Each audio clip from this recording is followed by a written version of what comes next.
अस्सलाम वालेकुम नाजरीन, ਅੱਜ ਅਸੀਂ ਇੱਥੇ ਪਿਲਾਕ ਦੀ ਬਿਲਡਿੰਗ ਦੇ ਸਾਹਮਣੇ ਤੀਜੀ ਇੰਟਰਨੈਸ਼ਨਲ ਪੰਜਾਬੀ ਕਾਨਫਰੰਸ ਦੇ ਦੂਸਰੇ ਦਿਹਾੜੇ ਦਾ ਕਵਰੇਜ ਕਰਨ ਵਾਸਤੇ ਖੜੇ ਹਾਂ।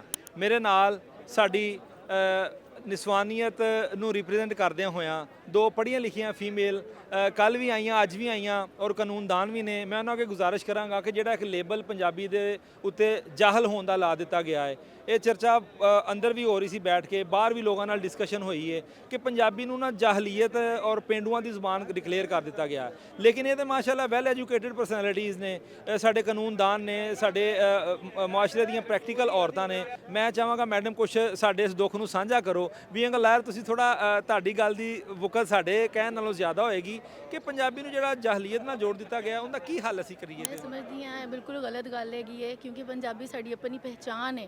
ਜੇ ਅਸੀਂ ਇਹ ਕਹਿਣ ਲੱਗੇ ਕਿ ਜੀ ਪੰਜਾਬੀ ਜਿਹੜੀ ਹੈ ਉਹ ਜਾਹਲਾਂ ਦੀ ਜ਼ੁਬਾਨ ਹੈਗੀ ਹੈ, ਤੇ ਇਹ ਸਰਾਸਰ ਸਾਡੇ ਉੱਤੇ ਇੱਕ ਗਲਤ ਟੈਗ ਹੈਗਾ ਹੈ। ਕਿਉਂਕਿ ਇਹ ਦੇਖੋ ਇਸ ਵੇਲੇ ਜਿਹੜਾ ਕਲਚਰ ਚੱਲ ਰਿਹਾ ਹੈ, ਜਿਹੜਾ ਪੰਜਾਬੀ ਤੋਂ ਹਟ ਕੇ ਇੱਕ ਇੰਗਲਿਸ਼ ਕਲਚਰ ਚੱਲ ਰਿਹਾ ਹੈ, ਉਹਦੇ ਵਿੱਚ ਕੀ ਜਾਹਲੀਅਤ ਨਹੀਂ ਹੈਗੀ ਹੈ ਕਿ ਉਹ ਉਸ ਤਰ੍ਹਾਂ ਦੇ ਲੋਕ ਹੈਗੇ ਨੇ ਜਿਹੜੇ ਅਦਬ ਨੂੰ ਜ਼ਿੰਦਾ ਰੱਖ ਕੇ ਬੈਠੇ ਨੇ। ਮੈਂ ਸਮਝਦੀ ਹਾਂ ਕਿ ਇਹ ਬਿਲਕੁਲ ਇੱਕ ਜਿਹੜਾ ਨਾ ਇਲਜ਼ਾਮ ਹੈਗਾ ਹੈ। ਪੰਜਾਬੀ ਇੱਕ ਬਹੁਤ ਅੱਛੀ ਸਾਡੀ ਪਹਿਚਾਣ ਹੈਗੀ ਹੈ, ਸਾਡੀ ਜ਼ੁਬਾਨ ਹੈਗੀ ਹੈ। ਮੈਂ ਤਾਂ ਫਖਰ ਕਰਦੀ ਹਾਂ ਕਿ ਅਸੀਂ ਪੰਜਾਬ ਤੋਂ ਹੈਗੇ ਹਾਂ, ਸਾਡੀ ਜ਼ਿੰਦਗੀ ਜਿਹੜੀ ਪੰਜਾਬ 'ਚ ਗੁਜ਼ਰੀ ਹੈ, ਸਾਡੀ ਬੋਲੀ ਪੰਜਾਬੀ ਹੈ। ਦੇਖੋ ਅਗਰ ਇਹ ਬੋਲੀ ਪੰਜਾਬੀ ਜਿਹੜੀ ਹੈ ਨਾ ਅਗਰ 12 ਦੇ ਵਿੱਚ ਚਲੇਗੀ ਨਾ, ਤੇ ਮੇਰੇ ਖਿਆਲ ਦੇ ਵਿੱਚ ਸਭ ਤੋਂ ਜ਼ਿਆਦਾ ਪੜ੍ਹੇ ਲਿਖਿਆ ਤਬਕਾ ਜਿਹੜਾ ਹੈ ਉਹ ਸਾਡੀਆਂ ਮੁਖਤਲਿਫ ਬਾਰ ਦੇ ਵਿੱਚ ਤੁਹਾਨੂੰ ਨਜ਼ਰ ਆਏਗਾ। ਬੈਰਿਸਟਰ ਨਜ਼ਰ ਆਉਣਗੇ, ਵਕਲਾ ਹਜ਼ਰਾਤ ਨਜ਼ਰ ਆਉਣਗੇ, ਜੱਜ ਹਜ਼ਰਾਤ ਨਜ਼ਰ ਆਉਣਗੇ। ਅਗਰ ਉਹਨਾਂ ਦੇ ਮੂੰਹੋਂ ਪੰਜਾਬੀ ਦੇ ਵਿੱਚ ਤੁਸੀਂ ਗੁਫ਼ਤਗੂ ਸੁਣ ਕੇ ਵੀ ਇੰਸਪਾਇਰ ਨਹੀਂ ਹੋਵੋਗੇ ਨਾ, ਤੁਸੀਂ ਕਿਸੇ ਵੀ ਜਗ੍ਹਾ ਤੇ ਆਪਣੇ ਆਪ ਨੂੰ ਪੰਜਾਬੀ ਕਹਿਲਾਉਣ ਦੇ ਲਾਇਕ ਨਹੀਂ ਹੈ। ਮੈਡਮ ਤੁਸੀਂ ਜੀ ਇੱਕ ਗੱਲ ਮੈਂ ਕਰਾਂਗੀ ਕਿ ਪੰਜਾਬੀ ਜ਼ਬਾਨ ਕੌਣ ਕਹਿੰਦਾ ਜਾਹਲਾਂ ਦੀ ਹੈ? ਮੇਰੇ ਖਿਆਲ 'ਚ ਕੋਈ ਜਾਹਿਲ ਹੀ ਕਹੇਗਾ ਕਿ ਇਹ ਜਾਹਲਾਂ ਦੀ ਜ਼ਬਾਨ ਹੈ। ਕੋਈ ਮੈਡਮ ਨੇ ਉਹਨਾਂ ਸਾਰੇ ਜਾਹਲਾਂ ਨੂੰ ਇਨਕਾਊਂਟਰ ਕਰ ਦਿੱਤਾ ਹੈ। ਬੇਵਕੂਫ ਇਨਸਾਨ ਹੀ ਹੋਏਗਾ ਜਿਹੜੀ ਜਹਾਲਤ ਆਪਣੀ ਜਿਹੜੀ ਹੈ ਸਾਨੂੰ ਦੱਸ ਰਿਹਾ ਕਿ ਜਾਹਲਾਂ ਦੀ ਜ਼ਬਾਨ ਹੈ, ਪੇਂਡੂਆਂ ਦੀ। ਉਹ ਪੇਂਡੂ ਹੋਣ ਤੇ ਤਾਂ ਫਖਰ ਕਰੀਦਾ ਹੁੰਦਾ ਕਿ ਅਸੀਂ ਪਿੰਡਾਂ ਦੇ ਰਹਿਣ ਵਾਲੇ ਆ, ਪਿੰਡਾਂ ਦੀ ਸਾਫ਼ ਹਵਾ 'ਚੋਂ ਆਏ ਆ, ਅਸਲੀ ਤੇ ਤਾਜ਼ਾ ਸਬਜ਼ੀਆਂ ਖਾਣ ਵਾਲੇ ਆ, ਤਾਜ਼ਾ ਹਵਾ 'ਚ ਸਾਹ ਲੈਣ ਵਾਲੇ ਆ, ਤਾਜ਼ਾ ਪਾਣੀ ਪੀਣ ਵਾਲੇ ਆ, ਸਾਫ਼ ਪਾਣੀ ਪੀਣ ਵਾਲੇ ਜਿਹੜੇ ਪੋਲਿਊਸ਼ਨ ਤੋਂ ਦੂਰ ਰਹਿੰਦੇ। ਤੇ ਪਿੰਡਾਂ ਦੇ ਹੋਣ ਤੇ ਫਖਰ ਕਰੀਦਾ ਹੁੰਦਾ। ਪਿੰਡਾਂ ਦੇ ਹੋਣ ਦੇ ਉੱਤੇ ਕੋਈ ਇਹ ਕਵੇ ਕਿ ਕੋਈ ਪੇਂਡੂ ਹੈ, I am proud to be ਪੇਂਡੂ। ਅਗਰ ਕੋਈ ਕਹਿੰਦਾ ਨਾ ਪੇਂਡੂ, ਤੇ ਮੈਨੂੰ ਆਪਣੇ ਪੇਂਡੂਆਂ ਤੇ ਬਹੁਤ ਫਖਰ ਆ। ਦੇਖੋ ਜੀ ਅਸੀਂ ਇਸੇ ਨੋਟ ਤੇ ਮੈਡਮਾਂ ਦੋਵਾਂ ਦਾ ਸ਼ੁਕਰੀਆ ਅਦਾ ਕਰਨੇ ਆ ਕਿ ਉਹਨਾਂ ਨੂੰ ਮੈਂ ਜਨਾਬ ਚੱਲਦੇ ਇੰਟਰਵਿਊ 'ਚ ਵਕੀਲ ਸਾਹਿਬ ਆ ਗਏ ਨੇ, ਇਹਨਾਂ ਨੂੰ ਅਸੀਂ ਨਾ ਨਹੀਂ ਕਰ ਸਕਦੇ। ਕਾਲੇ ਕੋਟ ਦੀ ਹਮੇਸ਼ਾ ਇੱਜ਼ਤ ਹੈ।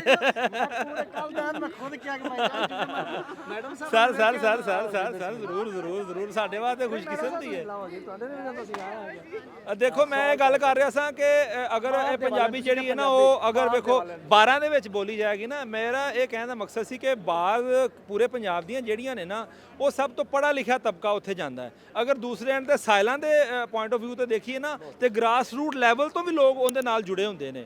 ਉੱਥੇ ਫਰਜ਼ ਕਰੋ ਕੋਈ ਵੀ ਤਬਕਾ ਹੈ ਨਾ, ਤੇ ਬਾਹਰ ਦੇ ਵਿੱਚ ਉਹਨੇ ਹਾਜ਼ਰੀ, ਅਗਰ ਉਹ ਪੇਂਡੂ ਹੈ ਤੇ ਖਾਸ ਤੌਰ ਤੇ ਅਗਰ ਉਹ ਪੰਜਾਬੀ ਹੈ ਤੇ ਉਹਦਾ ਸ਼ਹਿਰੀ ਨਾਲ ਗਹਿਰਾ ਤਾਲੁਕ ਹੈ, ਚਾਹੇ ਐਜ਼ ਅ ਵਕੀਲ ਹੈ, ਚਾਹੇ ਐਜ਼ ਅ ਸਾਇਲ ਹੈ, ਚਾਹੇ ਐਜ਼ ਅ ਮੁਨਸ਼ੀ ਹੈ, ਚਾਹੇ ਐਜ਼ ਅ ਕਲਰਕ ਹੈ, ਔਰ ਚਾਹੇ ਐਜ਼ ਅ ਜੱਜ ਹੈ।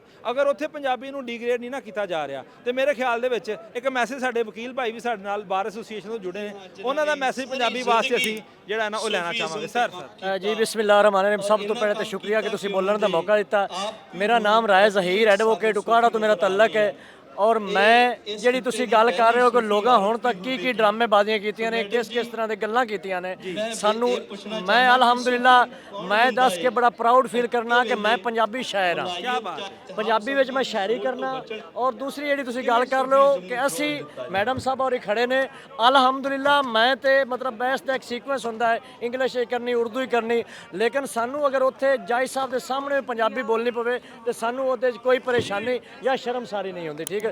ਦੂਸਰੀ ਗੱਲ ਅਸੀਂ ਬੋਲਦੇ ਹੀ ਪੰਜਾਬੀ, ਠੀਕ ਹੈ, ਕਿਉਂਕਿ ਅਸੀਂ ਜਿਹੜੀ ਤੁਸੀਂ ਬੜੀ ਖੂਬਸੂਰਤ ਗੱਲ ਕੀਤੀ ਹੈ, ਇੱਕ ਕਲਾਇੰਟ ਹੈ, ਇੱਕ ਆਮ ਬੰਦਾ ਹੈ ਜਿਹੜਾ ਸਾਡੇ ਤੱਕ ਜਾਂ ਅਸੀਂ ਉਹਦੇ ਤੱਕ ਜਿਹੜਾ ਆਪਣੀ ਜ਼ਬਾਨ, ਆਪਣੀ ਮਿੱਟੀ, ਆਪਣੇ ਮਾਂ, ਆਪਣੇ ਪਿਓ, ਆਪਣੇ ਦਾਦੇ ਦੀ ਜ਼ਬਾਨ ਦੇ ਵਿੱਚ ਅਸੀਂ ਗੱਲ ਸਮਝ ਸਕਨੇ ਹਾਂ, ਜਾਂ ਜਿਹੜੇ ਉਹ ਸਾਨੂੰ ਸਮਝਾ ਸਕਦਾ ਅਸੀਂ ਉਹਨੂੰ ਸਮਝਾ ਸਕਨੇ ਹਾਂ। ਅਸੀਂ ਉਰਦੂ ਜਾਂ ਇੰਗਲਿਸ਼ ਨਹੀਂ ਸਮਝਾ ਸਕਦੇ। ਦੂਸਰੀ ਗੱਲ, ਉਰਦੂ ਇੰਗਲਿਸ਼ ਜੋ ਵੀ ਜ਼ਬਾਨ ਹੈ ਸਾਨੂੰ ਬਹੁਤ ਅਜ਼ੀਜ਼ ਹੈ, ਲੇਕਿਨ ਅਲਹਮਦੁਲਿਲਾ ਅਸੀਂ ਸਾਡੇ ਵੱਡਿਆਂ ਨੇ ਇਹਦੇ ਤੇ ਮਿਹਨਤ ਕੀਤੀ ਹੈ, ਕੋਸ਼ਿਸ਼ ਕੀਤੀ ਹੈ ਤੇ ਅੱਜ ਅਲਹਮਦੁਲਿਲਾ ਸਾਨੂੰ ਉਹਦਾ ਸਮਰ ਜਿਹੜਾ ਹੈ ਇਹ ਤੁਹਾਨੂੰ ਸਾਰਾ ਨਜ਼ਰ ਆ ਰਿਹਾ ਹੈ ਤੇ ਬਹੁਤ ਮਿਹਰਬਾਨੀ ਜਜ਼ਾਕ ਜੀ ਸੁਣਾਵਾਂਗੀ ਵੇ ਮੈਲੋਰ ਦੀ ਪੰਜਾਬਣ ਮੇਰਾ ਤੇਰੇ ਨਾਲ ਹੀ ਜੱਚਾ ਵੇ ਮੈਂ ਸਭ ਨਾਲੋਂ ਸੋਹਣੀ ਐਟੀਟਿਊਡ ਕਿਉਂ ਨਾ ਰੱਖਾਂ ਵੇ ਮੈਲੋਰ ਦੀ ਪੰਜਾਬਣ ਮੇਰਾ ਤੇਰੇ ਨਾਲ ਹੀ ਜੱਚਾ ਤੇਰੇ ਅੱਗੇ ਪਿੱਛੇ ਘੁੰਮਦੀਆਂ ਹੋਣਗੀਆਂ ਵੇ ਲੱਖਾਂ ਜੇ ਤੂੰ ਰੂਡਨੈਸ ਵਿਖਾਵੇਂ ਮੈਂ ਤਾਂ ਮੋੜ ਕੇ ਨਾ ਤੱਕਾਂ ਜੇ ਤੂੰ ਆਕੜ ਵਿਖਾਵੇਂ ਤੇਰੇ ਕੋਲੋਂ ਦੀ ਨਾ ਲੰਘਾਂ ਬੜੀਆਂ ਗਲਤਫਹਿਮੀਆਂ ਨੇ ਜਿੱਤੋਂ ਰੋਈ ਲੰਘੇ ਨਾ ਖੜਾ ਕੇ ਮੱਚ ਜਾਂਦੇ ਨੇ ਅੱਛਾ ਇਹ ਮੈਂ ਦੱਸਣਾ ਚਾਹਾਂਗੀ ਕਿ ਨਾ ਇਹ ਮੈਂ ਆਪ ਲਿਖੀਆਂ ਨੇ ਤੇ ਇਹਨੂੰ ਮੈਂ ਮਾੜਾ ਮੋਟਾ ਕੰਪੋਜ਼ ਵੀ ਆਪੇ ਹੀ ਕੀਤਾ ਹੈ। ਮੈਂ ਥੋੜਾ ਜਿਹਾ ਨਾ ਮੈਨੂੰ ਲਿਖਣ ਦੀ ਵੀ ਆਦਤ ਹੈਗੀ ਹੈ। ਨੇਕੀ ਨੇ अस्सलाम वालेकुम जी ਜਿਹੜੇ ਬਾਹਰ ਮਿੱਤਰ ਖੜੇ ਨੇ